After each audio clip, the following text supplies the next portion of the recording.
We are ready to rock and roll on a beautiful Friday, coming to you live from Craig Zinn's Acura of Pembroke Pines. Every Friday we are here.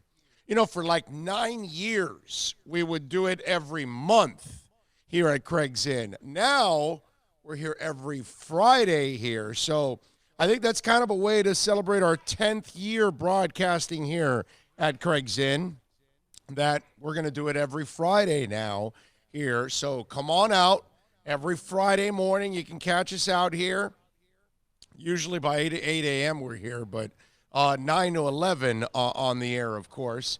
So we'll be out here for a couple of hours having some fun, watching folks drive off the lot with beautiful vehicles. It's a beautiful thing, as they say. Also, we'll have a couple of guests for you.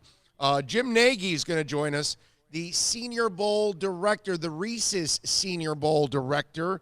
We will see him in a couple of weeks when we're up there for the Senior Bowl. I know my man Bill is all pumped up about going to the Senior Bowl. At 10:30, Andre Fernandez from The Athletic is going to join us, so we'll have a little fun with Andre, and we'll talk a little Heat basketball. Andre obviously is on the Heat beat for The Athletic, so we'll talk about that win last night against the Raptors, 84-76. We'll get into that on the program. We got a bunch of things that I want to get into.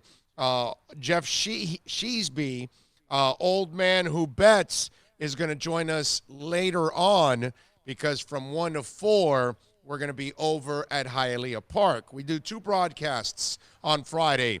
We do 2 hours over here at Craig Zinn's. Then we go over to Hialeah Park and we do 3 hours over there in the afternoon. So we give you 5 hours of programming on Fridays. And again, every Friday from 1 to 4, you can catch us. We're going to be at the Champions Simulcast Center for 2 more weeks, this week and next week, because of the Handicappers competition, which, by the way, next Sunday, Bill and I will be broadcasting from there for a little bit before we take off to the East-West Shrine game. So we'll be doing that also on the program. Got a bunch of things, man, all kinds of stuff. We had Tommy Rockers on yesterday talking about our Vegas show. So we've had a lot of things going on the program. All right. So we got a couple things that I definitely want to get into here on the program. By the way, congratulations to the Panthers last night. Their 6-3 win, 4 goals in the second period. That was just absolutely awesome. And then the Heat defeating the Raptors last night in an ugly game, but ugly and a W, I'll take. Beautiful and a W, I'll take. It's a W. That's all that matters. 84-76.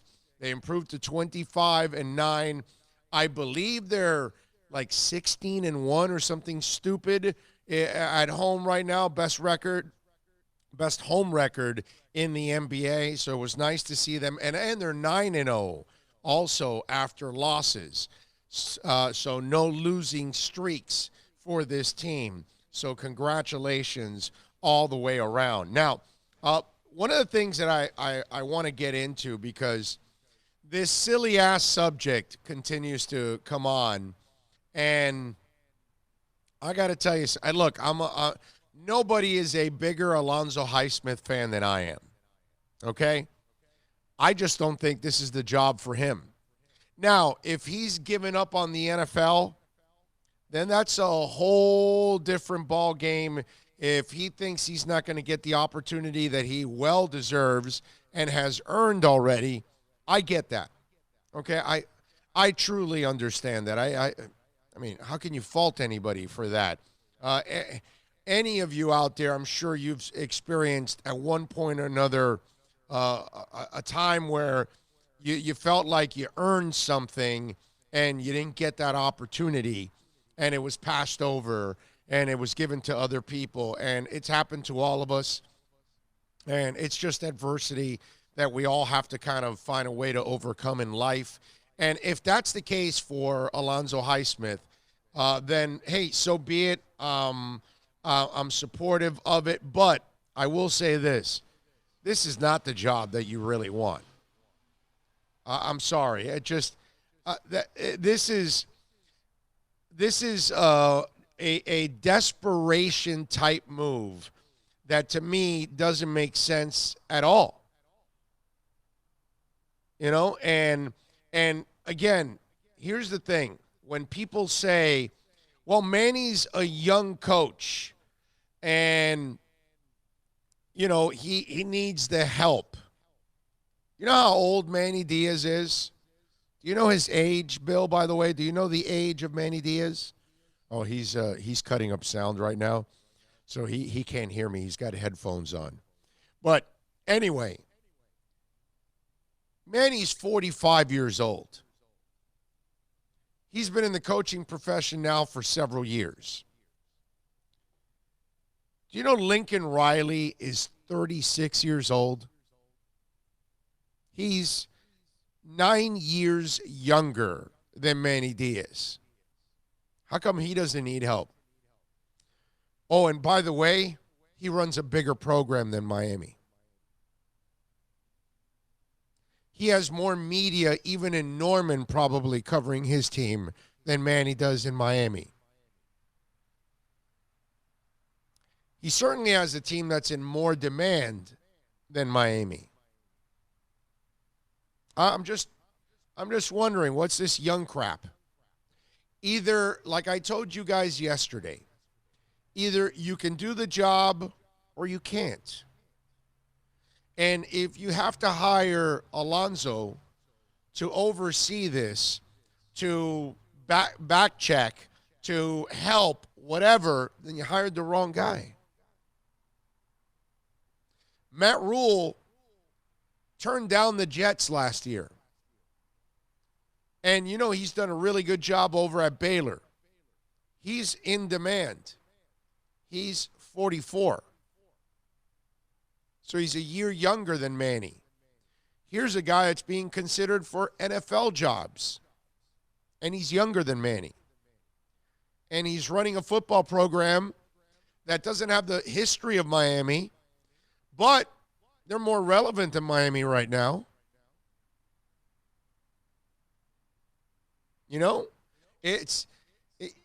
I had some fans yesterday, and this happens to some fans out there, and I think some of you guys and ladies out there, you kind of need to wake up, and you got to understand and stop living in the past that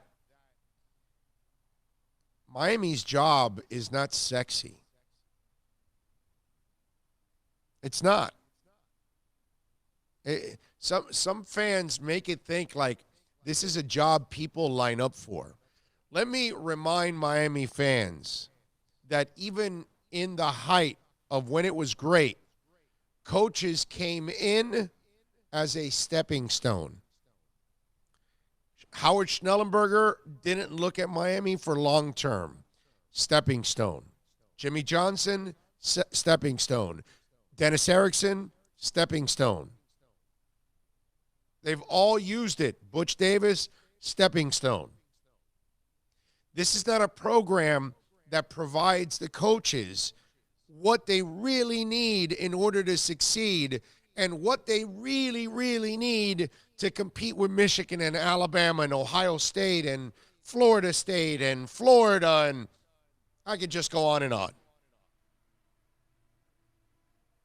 Because you go to Baylor and you go to Texas, and those programs have way better facilities. They have everything better.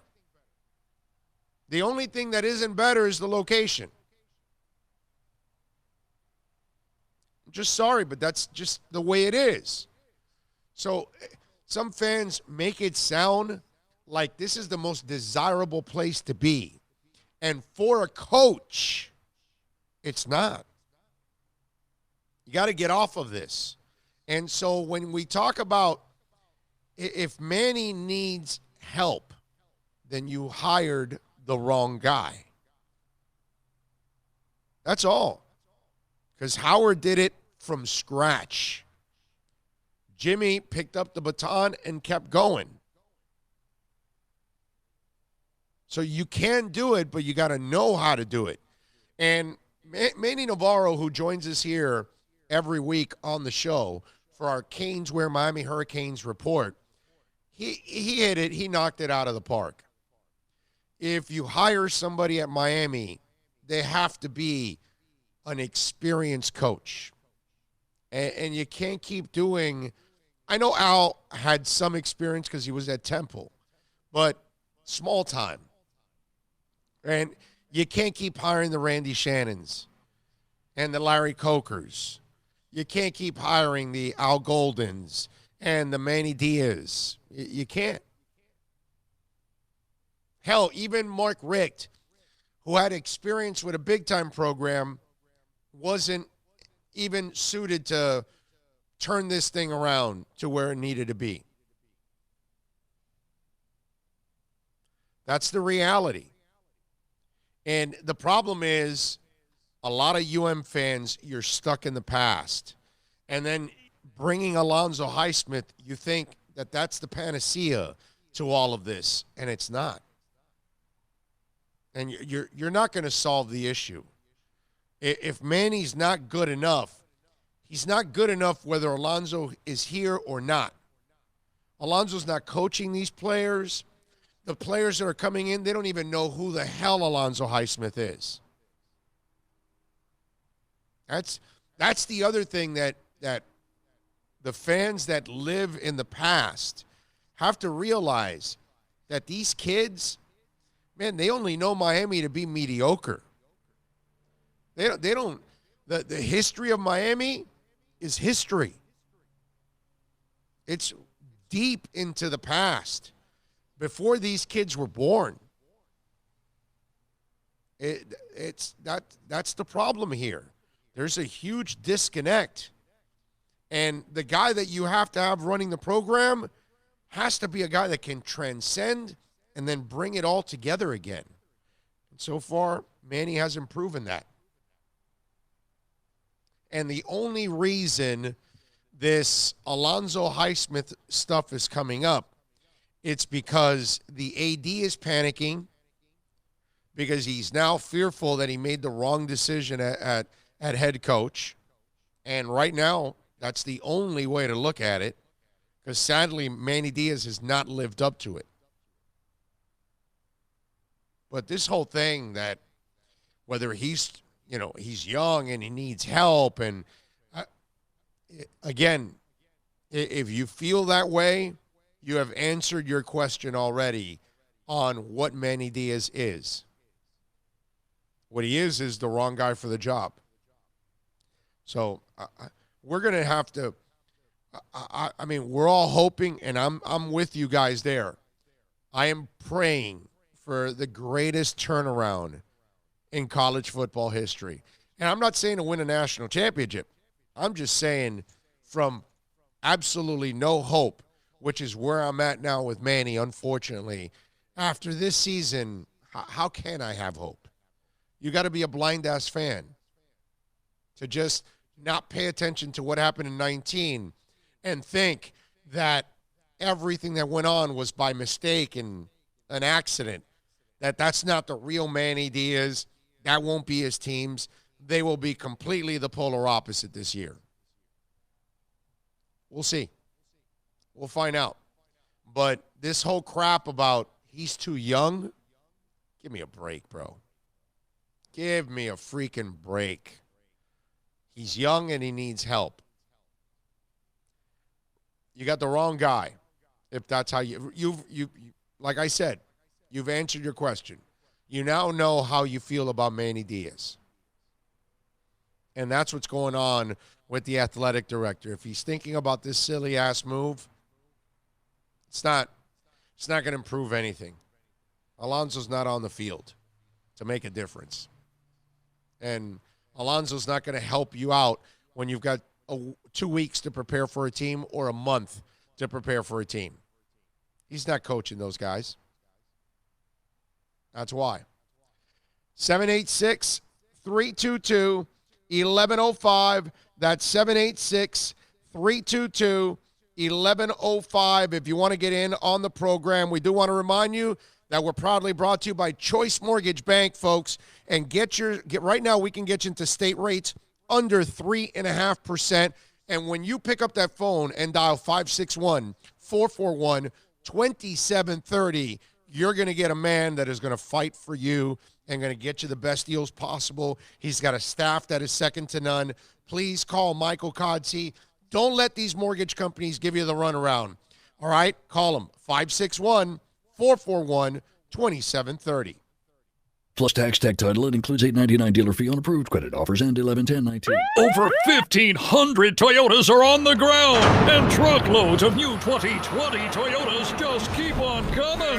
To eliminate all 2019 models, Toyota of Hollywood is holding the ultimate 2019 model year changeover event. Make us an offer, any offer, and you can buy a Toyota at up to 50% less than their original MSRP when new and used. 50% less. A pre-owned 2019 RAV4, not $30,000, $19,775. A pre-owned 2019 Camry LE, not $26,000, $17,775. A pre-owned 2019 Corolla LE, not $22,000, $12,775. Pay up to 50% less at Toyota of Hollywood, the #1 volume Toyota dealer, based on total retail sales of new Toyotas in the Southeast region for 2014 to 2018 per SET, on 441 between Hollywood Boulevard and Sheridan Street. Open till midnight.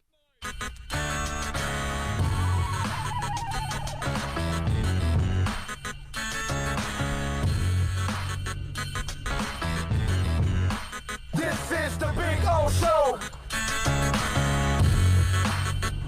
Welcome back. The Big O Show. Short stuff here so we can get back to a little sports talk for you, and we always appreciate it. And by the way, the program is brought to you by, listen, I got to tell you, the Vape and Smoke Shop and West Pines, Jose and all the great people out there, they are brand new sponsors, and they are listeners, longtime listeners and sponsors. And if you need your Vape and Smoke Shop needs, you got to go to, of course, West Pines Vape and Smoke Shop. And that is 954-613-3367 on Instagram and on Facebook at VSS West Pines. And whether it's CBD, folks, whatever you need, any kind of products that you need when it comes to CBD, they've got the coals, they've got the shisha, which is tobacco that is soaked in molasses or honey blend to add flavor and a burn for a long period of time. They've got all of those in the Star Buzz, Social Smoke, and Fumari, which is the high-end premium tobacco. Great exotic flavors. They've got all kinds of options at the Vape and Smoke Shop. The types of hookahs that they've got there, all kinds. Hookah, by the way, means water pipes, and it goes back to the 16th century. And, folks, size does matter. So the more distance the smoke has to travel, the cooler the smoke will be when it hits the throat and lungs. Water and sometimes ice in the vase can help cool and chill the smoke. So all of these things and all of these items are at the Vape and Smoke Shop in West Pines. And, of course, the staff is second to none. Go to the website and check it out, vsswestpines.com. All right, let's get into a little bit of Zach Thomas. Zach Thomas is now one of the finalists for the Hall of Fame. And I got to tell you something, man. I'm really happy for Zach that he's one of the finalists. I fear that Zach is one of those guys that is going to be on the outside looking in because, look, Sam Mills has been on there for a long time, 18 years. Leroy Butler has been on there 14 years. Steve Atwater's been on there several years, and Tony Boselli and Isaac Bruce and Torrey Holt and some of these guys that haven't gotten in to the Hall of Fame. And, you know, they've pared this down. I think it started like at 122, and it went down to 25. They got it down to 15, which is now Steve Atwater, Tony Boselli, Isaac Bruce, Leroy Butler, Alan Faneca, Torrey Holt, Steve Hutchinson, Edge, John Lynch, Sam Mills, Troy Polamalu, Richard Seymour, Zach Thomas, Reggie Wayne, and Bryant Young. Okay? Now, Zach is a 7-time Pro Bowler. He's an AFC Defensive Rookie of the Year back in 96, a 5-time first-team All-Pro pick. Look, in my eyes, I saw enough of Zach. I covered his entire career. The guy he personifies class. He personifies leadership. He's a winner. To me, he is the epitome of what a Hall of Famer is all about. And the problem is that when you first see Zach, you just think size and the physical issues that he had to overcome to play the game, because he wasn't the biggest dude. He wasn't the most athletic guy. He wasn't the fastest guy out there. None of those traits, those physical traits that you talk about, none of them were elite, right? And so since they weren't elite, you have a tendency of not looking at them as elite. And it's not fair, because here's a guy that understood the game like most guys did not. Here's a guy that taught the game to others. Okay, I used to work with Channing Crowder, and Channing will, heap the praises of Zach over and over and over again, and how much he taught him as a player, and that is leadership.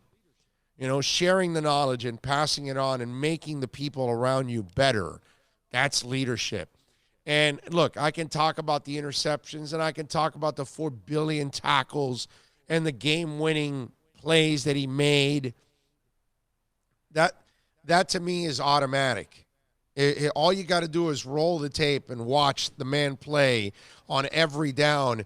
And at that size, to be as physical as he was, to be involved in as many things as he was on a consistent basis, that tells you all you need to know about Zach Thomas. To me, Zach Thomas is a Hall of Famer. If you don't want to put him in first ballot, okay, I can understand that. All right, I'm good with that. I get it. Ray Lewis is a first ballot, right? I get it. There are some of those freak linebackers that if you got to put them in first ballot compared to Zach, fine. If Zach has got to wait a second or a third go around, I'm good with that. But what I'm not good with is that he is hung out to dry for the rest of his career, and he doesn't get in. And he doesn't get to get the honor that he deserves. And why I say it's something that he deserves, because as a Dolphin fan, my biggest regret as a Dolphin fan is watching Jason Taylor and Zach Thomas and Pat Surtain and Sam Madison leave without a Dolphin championship. And I know Sam was able to win one with the Giants. I'm happy for him in that sense. But that doesn't do anything for me. It does something for Sam, and I'm happy for him. But for me, I wanted to see Tim Bowens, win a Super Bowl, because he was that kind of player, and he deserved it. Unfortunately, the other side of the football was never solved. And so Tim never had the complement on offense to his defense. And neither did Jason Taylor or Zach Thomas or Sam Madison or Pat Surtain. And out of that group, Sam was the only guy that got a Super Bowl ring. But they're all Super Bowl champions in my eyes. They're all Hall of Fame caliber players in my eyes. And Tim Bowens will never see the light of day in Ken unless he buys a ticket. I don't know if Sam and Pat will eventually get there, but all those guys in my eyes, they gave us Hall of Fame efforts week in and week out. They were pressured to limit teams to, 12, 14, 16 points because they knew their offense, for them to muster 20 was a mission. And that kind of effort week in and week out. Man, I remember a Buffalo game where I'm standing on the sidelines and Zach comes off the sidelines and he calls the trainer over to kind of work on his neck. And he was like, you could tell he was in serious discomfort. And the trainer's working on his neck or whatever. And he's kind of twisted, too. It's not like he's even straight while he's standing there waiting.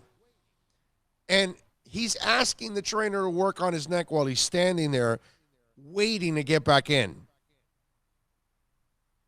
Not that he was going to go to the bench or go to some tent like they have now. Or no.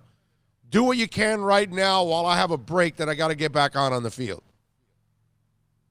And I'm watching this guy, and I'm literally like 8 feet away from him. And I'm hearing him grunt and growl because he's in pain.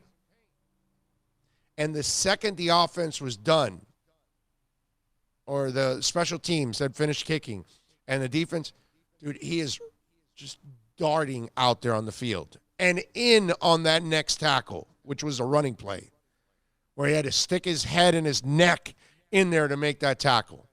And I'm like, this guy was like standing next to me, writhing in pain. And the next down, he's sticking that same neck and shoulder into a running back to tackle him. I'm like, this is just nuts. It's just one of those things that you and I could never do because of the mental and physical toughness that it takes to play that game. That I'm sure whatever pain he was going through, you and I couldn't even go to work, couldn't get in the car to drive. We'd be calling in sick. And here's the dude going right back in to the game, all twisted and making a tackle. And I'm sure he had 100 of those moments in his career. Moments that you don't see because you're in the stands or you're in your living room. So you're not right next to him on the sidelines, listening and hearing the exchange. To me, Zach Thomas is a no-brainer Hall of Famer. I don't know where you want to put him in the Hall of Fame, like I said. I don't care if he's first. I don't care if he's second or fourth ballot, but get his ass in there. Because that guy is the epitome of what you would want a leader and a winner to be. And the Dolphins, they didn't win a championship, but it wasn't because of Zach or Jason or Sam or Pat or Tim Bowens. Those guys left every piece of their hearts out on that field. Zach Thomas was on the NFL Network, and he was talking about the honor of making it to the nominee for a Hall of Fame. Oh, man, I'm just honored and humbled. And as you know, you're just speaking about Jimmy Johnson. You're only as good as your GM. And he was our GM and at the time, and he brought a lot of great talent around me. I mean, you got guys like Jason Taylor's first ballot, Tim Bowens, Trace Armstrong, Sam and Pat on the corners. I mean, he brought so much. Jimmy retired too early. And so, it definitely helped a lot. But it's a huge honor, and especially to be with all these greats, and you're naming Troy and Adrian before me. Man, it's unbelievable. There you go. That is Zach talking about the honor, and Zach also on the NFL Network. Let's hear a little bit more as he elaborates about his teammates. Well, out of college, Junior Seau, I got an autographed poster of Junior coming out of college, and watching him play, you could just tell he loved the game. And I got to be his teammate for a few years, and I saw it firsthand. And he had one speed, and he had a lot of energy, but it's like he had the theme music following him around everywhere he went. And all three of you knew Junior, and the love that he had and he played with was awesome. And so for me to even get the 2 years to be able to play with him was very inspiring. There you go. Zach Thomas. And listen, this is a guy that, for me, I hope he gets the opportunity to go to Ken. I don't believe he'll get it in this go-around in his first time at it, but at least he's now going to get his case heard, and people will discuss it in that Hall of Fame room.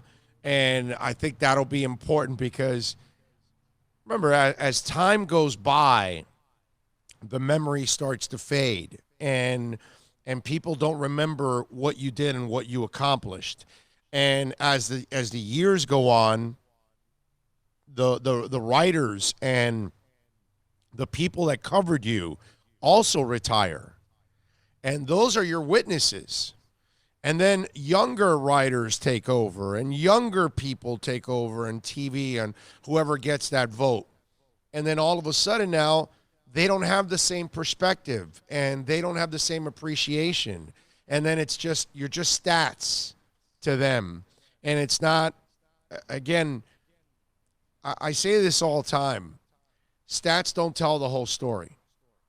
That's why when you talk about Zach Thomas, his stats are worthy of Hall of Fame. But everything else about him was first ballot Hall of Fame. And that's where, to me, this is a guy that, and he deserves to be there. Let's hear from Zach one more time here on the NFL Network. You know what? I was thrown in it from the first game by Jimmy, and I appreciate his confidence in me. But you get a lot of confidence when you play behind some big linemen, like I mentioned, like Tim Bowens. I mean, Mike, you might have made a few plays, maybe not tackles for losses, but you might have made a few plays being behind that defensive line. And so, like I said, this is an individual award, and you're only as good as what's around you, the talent. And I had a lot of talent, so that was fun. And so as a leader, I try to lead by example, and my preparation was good. If I'm going to brag on myself, my pre-snap was, I'm the quarterback of the defense, and the best players on the offense, their pre-snap are great, like Tom Brady, Peyton Manning. Well, I feel like I was the best pre-snap, before the play. And so that's what helped me win on that play. I was winning before the ball's even snapped by my alignment and my assignment, because you beat yourself most of the time. And when Zach talks about that, there's a great story. He's, I think he's a second-year player at that point or something.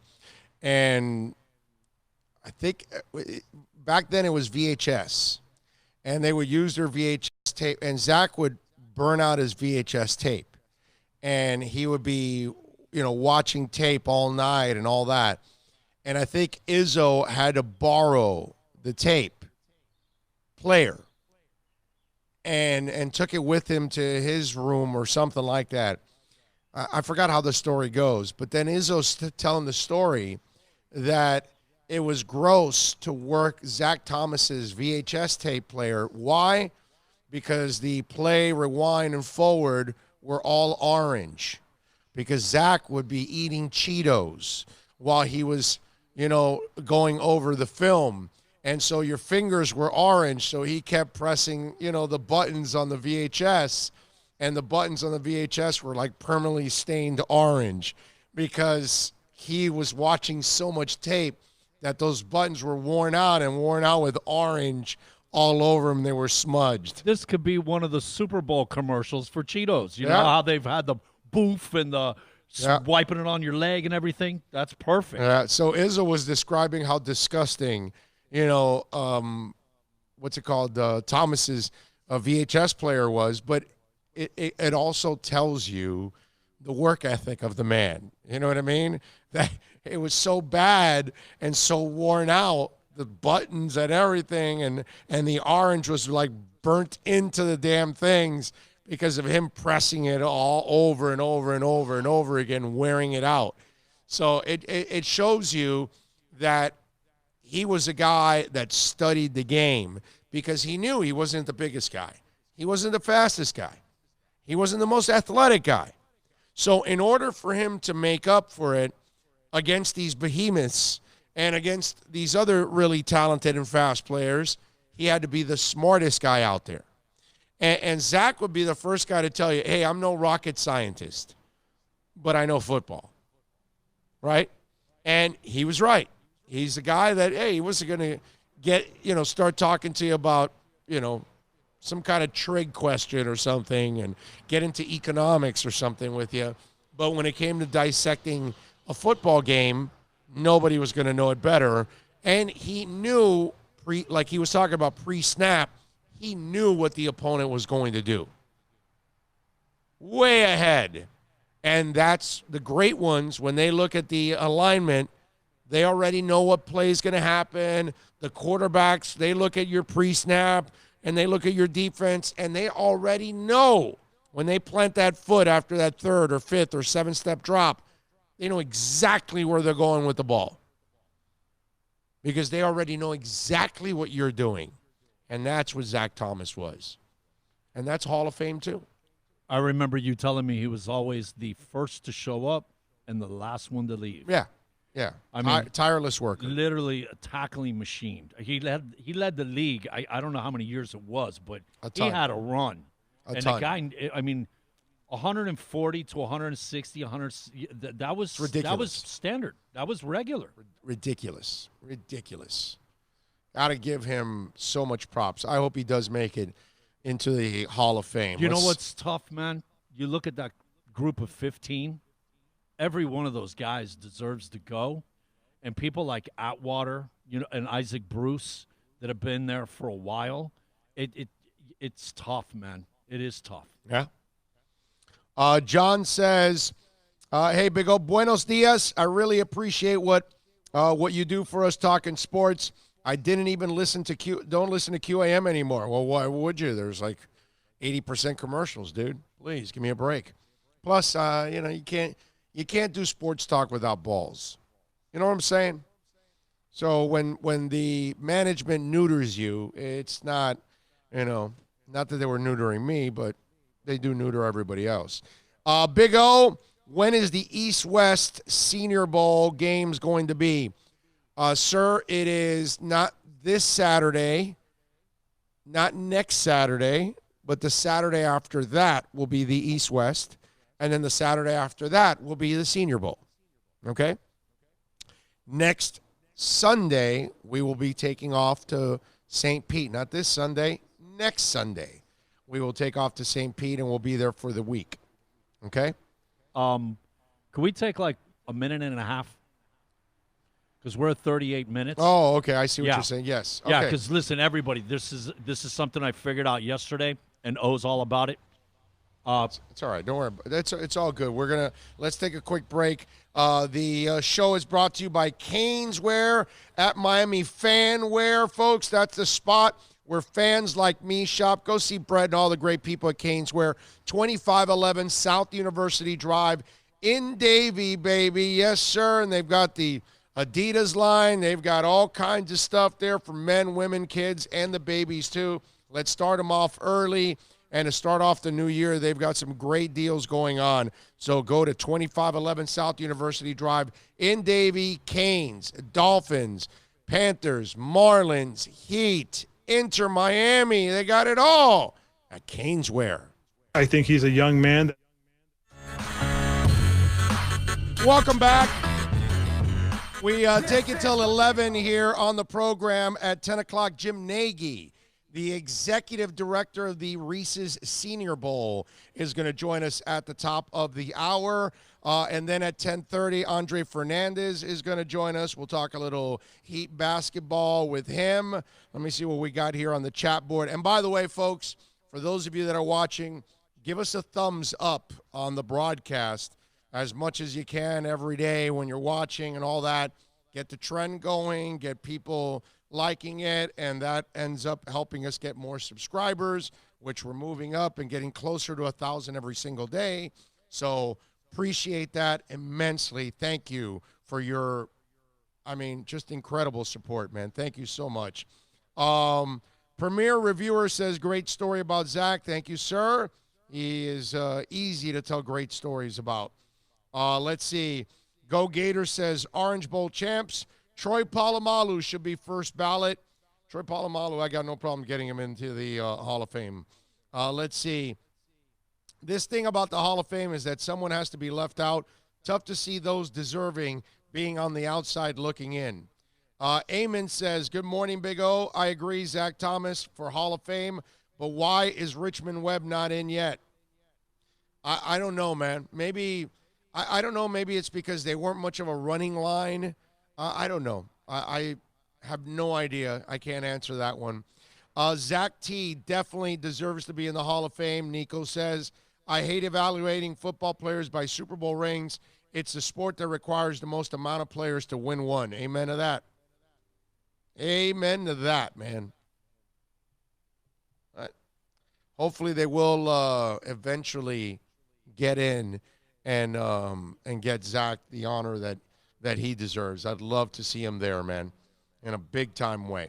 All right, 786-322-1105. If you want to get in on the accidentlawfirm.com text line, 786-322-1105. If you want to get in on the program, the other way to reach out to us is on Twitter, and that is at Big O Show. Follow us there, as always, on at Big O Show. Let's see. Last night, Heat got it done against the Raptors, 84-76. Andre Fernandez will join us in hour number 2 to talk a little bit about that and talk about that victory. Panthers over Ottawa. Hell of a second period with those 4 goals. That was an explosion, dude. That was fun. That was good. That was good. Hey, it's a team you're supposed to be, but at least you went out there and you got it done. Dadonov with 2 goals. Yandel and Strawman each had 2 assists yesterday. So really nice job by the Panthers. Now, one of the things that I want to talk about, Redskins. The Redskins name Ron Rivera the head coach. First of all, did you guys catch Dan Snyder? While introducing Ron Rivera, he told everybody Happy Thanksgiving. Yeah. Not Christmas or Kwanzaa or Hanukkah, which, at least that just happened. You know what I'm saying? Okay, so you come to the podium, you get a little confused, and you say, hey, Merry Christmas to everybody. All right, people say, well, he's a little late. Okay. Now, if you say Happy New Year, you're a couple days after. I don't know what is the deadline for saying Happy New Year. Can you say Happy New Year on the 3rd? Are you allowed to say that to people? If it's the first time you're engaging with that person for the year, yes. Even if it's January 15th? It's well, that was the thing I was going to say. If you're into the second week, the 7th, 8th day, that's too far. Okay. But within the first week, if it's the first time seeing the person, holidays, Happy New Year. This is baseball crap. This is unwritten rules. It's just what would be like normal. A normal person would do. Okay? All right. So my man said Happy Thanksgiving, introducing Ron Rivera. I thought that was awesome. My man is 2 months behind. Well, not 2 complete months, but I mean, we are in January. That's a November holiday. I mean, why not just say Happy Halloween to everybody? What the hell? He's been scaring Redskins fans forever with his ownership. But anyway, so Ron Rivera gets introduced. All right? And look, I know Rivera personally. He's a good dude. I'm rooting for him. Now there's a little part of me that's going to be rooting for the Redskins. Just a little part of me because, unless they're playing the Dolphins, obviously, then I want them to lose by 1,000. But I like Ron personally. I know him. He's a good man. He's a good coach. I wish he would have gotten the Giants job. Something is up with him and Gettleman. I don't know what it is. I talked about this over the weekend on the Sirius show that I didn't – well, actually, it's Friday. I think I talked about it earlier this week on the Sirius show. I've done so much radio in the last 10 days that I'm just like, my head is spinning. Like, it's kind of nice that it's slowed down this week. And I'm also glad that this Friday I'm not doing 3 radio shows. I'm only doing 2 on Fridays now. Only 2. Only 2. Only so 2. all the segments, hours are bled together. Yeah. You can't decipher between that day, this, that, Sirius, us. Yeah, I can't. Nice. I can't. But that's how it goes. But I know that I did talk about it, that the Gettleman thing, and now I hear them bringing it up. But it's so weird that those two, obviously, they must have Rivera must have not liked something. And I picked up something from, because remember, they fired Bruce Allen. And one of the things, let's play Ron Rivera. Let's play his cut, talking about how, instilling the culture, and it's going to be a coaching culture that he talked about. How Snyder approached him. Go ahead. Let's hear from Culture Ron. really is how people see things, and I think the one thing that we got them to understand is we got to get them to see this organization as a winning organization. One of the things that this will be real important is these guys understand what my vision is. Okay, what the collective vision will be as an organization going forward, what those goals are within that vision. What the plan is going forward, and then the process to execute that plan is going to be. And then everybody has to buy into it. And if they're not going to buy into it, and I do mean this, will be time to replace people. Now, let's play the follow-up one about him instilling the culture in the franchise. A lot of history behind this football team. And in order for us to get back to where we want to be, we've got to study that history, embrace that history, and prepare to repeat that history. Because if we're not, we're doomed to repeat the most recent history. We're not going to do that, guys. We really aren't. Everything we do is going to be about winning. Okay, we're going to learn to do things the right way, and that's the only way we're going to do them. Because if it doesn't help us, we're not doing it, man. That's just as simple as it gets. One more from Mr. Ron Rivera. Culture really is how people see things. I think he's a young man that has potential in terms of his athletic ability, his smarts, his intelligence as a football player. We saw some quality growth until he was injured in the second to last game of the year. One of the games I like to point to in terms of I saw good growth was the Detroit game in his last 2 drives when he took him down, put him in position to score. I thought that was an excellent job, and it showed that he started to get a grasp in the feel of how to do things. All right, so I screwed up on that one. We didn't have to play that one. That was my bad call. But he goes on in that press conference to talk about how Snyder approached him and said, hey, look, this is going to be a coaching culture is what you're going to be able to establish. And in a way, Ron was kind of saying that Snyder is giving him full control. And I think that's why they blew out Bruce Allen. And I think this is why Ron Rivera kind of wanted this job over the Giants job, because he's going to control the general manager. He's going to control everything that goes on in that organization. And I can guarantee you this. If they allow him to control it, the one thing he said in that statement, that we're going to do things the right way, oh, man, you can bet your life on that. Okay, now, if Dan Snyder gets in the way and starts to meddle, then all hell breaks loose.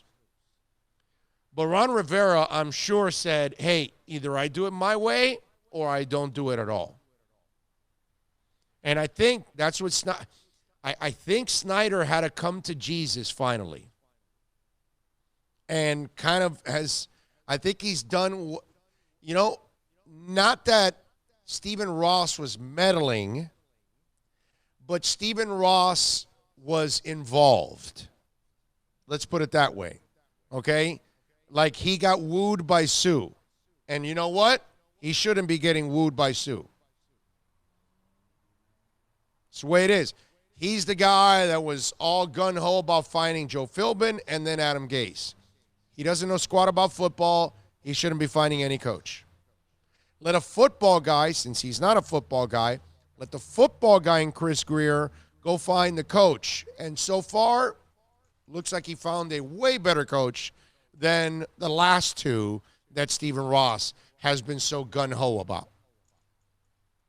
Okay? So if they're going to give Ron Rivera all of this control, then it makes all the sense in the world why he took this job. And if Snyder's going to take a back seat, finally, then Washington will have a chance, finally, to be a respectable team.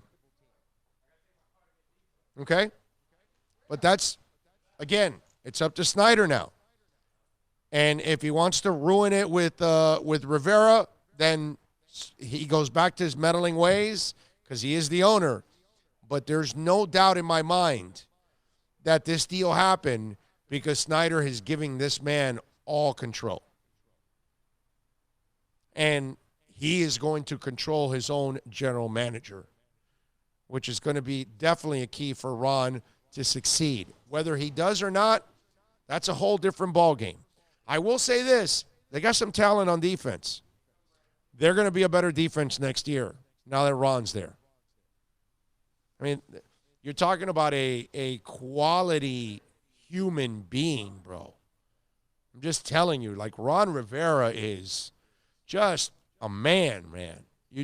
That's a guy that's why players love him. Because they know that he's one of them because he was a player, was a hell of a player with those Bears teams and that team that almost went undefeated if it wasn't for the Dolphins. And he was, a solid, like a really good football player for a long time. Smart guy, tough guy, and he's been a really good coach overall. I mean, when you hear what's this guy's name? The cornerback for Washington now, who's got a big mouth, came from Carolina. Now I'm forgetting his name, but when you hear him like praise Ron Rivera, and that guy is hard to reach. But when that guy can be reached by Ron Rivera, that tells you all you need to know about who Rivera is. And I'm brain farting now. But you know what I'm talking about. I didn't want to cheat and look it up and then see who the hell it is that I'm talking about now. But I'm going to have to do it. One of you out there, look, Josh Norman. Thank you, David, on the chat board. Appreciate it. There you go. When Josh Norman is bragging about you, there you go. That's all you need to know. So for me, the Rivera hire is a home run. If I'm a Redskins fan, I am super, super happy about it. You know what I'm saying? But again, as long as the owner stays out of the way, you got a shot. Once the owner starts to meddle, you're done. So we'll find out. He kept Bruce Allen around his buddy for 10 years, and they sucked. And they brought in different coaches that weren't able to get it done. And he hasn't been able to get it done for 20-plus years as the owner. He has lost fans because I don't know if you guys know this, but the Redskins keep tarping off the second level. I mean, you could buy tickets to a Washington game anytime you want, super cheap. Whereas 20 years ago, you had to wait 400 years to get a ticket. You had to wait for 2 generations to die to get a ticket to a Redskins game. Those days are done. That's how bad. That's how much that guy's ruined that fan base. That was one of the great, great fan bases of all time. But like I tell you guys all the time, because people talk about Miami, right? And they say, oh, we're bad fans. No. We're great fans here in Miami. We're just really smart. We're not going to pack a stadium for losers. Okay? So if you're going to be a loser owner and you're not going to do your part, hey, man, we'll go to the beach and we'll go to South Beach and we'll go to Las Olas and we'll go to the Keys. We'll go to the swamp. Okay? We'll go check out gators in the swamp before we're going to go see your sorry-ass team. And even in Washington, where they were diehard of diehards, they said, no, man, you're not trying to win. You suck. I'm out of here. And by the way, That's how it should be. Those Cubs fans, before this group now that owns it, when the Tribune Company was owning them, and they sucked every year, and the bleacher bums were all there and packed, those were dumb fans. Those were terrible consumers. Those are idiots that go back to a restaurant when the soup is cold or they got a hair inside of it. Okay? Those days of blindly buying tickets for your team, no matter what, get the hell out of here, dude. You want my business? Earn it. You know what, man? We got to get ready for Jim Nagy, but you had to mention Gators. Now I want Gator Bites. Yes. Thank you. The Pit. I appreciate that. I would go get them and take them to Hialeah for us, but they won't. No. They won't be fresh. Well, no, they'd be fresh enough. You could do it in 20 minutes, man. You got skills like that. You got that From the rocket. Pit to Hialeah. That new rocket. From the Pit to Hialeah, I don't know, man. I don't think your mine will be delicious because I'm eating them on the way. You know but what? Yours will as not. good as those things are, they would be good. Those things. I'll are do amazing. it if you want. That's up to you. That's your call, sir. No, I'll do That's it, but you're gonna want those. You're the one that planted the seed, brother. You had to mention a gator. But no, seriously, we got 2 minutes. Bill's a big fan of the Gator Bites Oh, at the Pit man. Barbecue on 8th Street in like Those things are fire. 50, 60, whatever, 60 something or whatever it is. We got Jim Nagy Is coming. that the best Gator Bites in town at the Pit Barbecue Hands down. on 8th Street? Because I don't know if anybody makes better Gator Bites in town. Okay? Winchell's makes some good ones. You're going to try them, but you'll see. They're a little saltier. And that's the only thing that I don't like about them over the ones at the Pit. We haven't tried the walk-on place that, all the Canes football players walk on. That's bowl. right. Yeah. That's right. Yeah. That may be a place that could be interesting. Those of you watching the broadcast, make sure you give us a thumbs up so it starts to trend more. You know what I'm saying? So help out the broadcast. Hit the thumbs up button while you're watching the broadcast so we could get it trending more and get more people watching, more subscribers, spread the word. We need to get to 1,000, so make sure you do that. All right, we got 1 hour down. We got one more to go. On the other side, we're going to talk a little NFL draft. Jim Nagy, the executive director of the Reese's Senior Bowl, joins us next. I think he's a young man that